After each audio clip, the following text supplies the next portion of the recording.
Hi అండి, నమస్తే. ఈరోజు వీడియోలో సింపుల్గా రవ్వ కేసరి ఎలా తయారు చేసుకోవాలో చూద్దాము. స్టవ్ ఆన్ చేసి బాండి పెట్టుకొని ఫ్రై చేయడానికి జీడిపప్పు, ద్రాక్ష, 1 కప్పు బొంబాయి రవ్వ,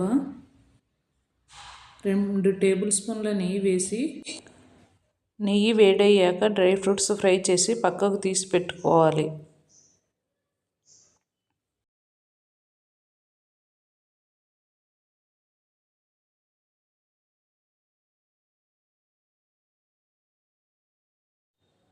ఇలా ఫ్రై అయితే సరిపోతుందండి.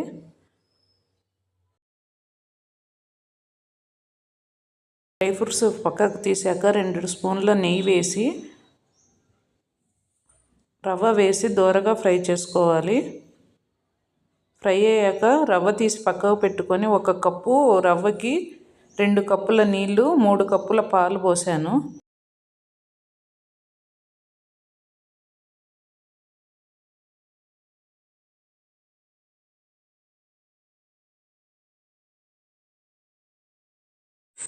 రవ్వ వేసి ఉంటలు లేకుండా బాగా కలుపుకోవాలి.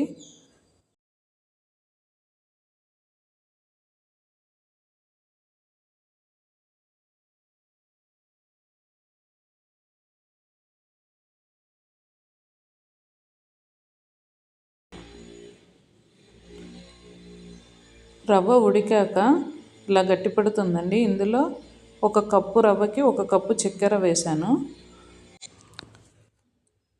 చక్కెర వేసి ఉంటలు లేకుండా బాగా కలుపుకోవాలి. ఇక్కడ నేను ఫుడ్ కలర్ యాడ్ చేయలేదండి, మీకు కావాలంటే ఫుడ్ కలర్ యాడ్ చేసుకోవచ్చు. ఇలా ఉంటే సరిపోతుందండి. మనం ఫ్రై చేసుకున్న డ్రై ఫ్రూట్స్ వేసి కలిపి సర్వింగ్ బౌల్లోకి తీసుకోవాలి. అంతేనండి, ఎంతో సులభంగా చేసుకుని రవ్వ కేసరి రెడీ. ఈ వీడియో కనుక మీకు నచ్చినట్టయితే లైక్ చేసి, సబ్స్క్రైబ్ చేసి, షేర్ చేయండి. Thank you.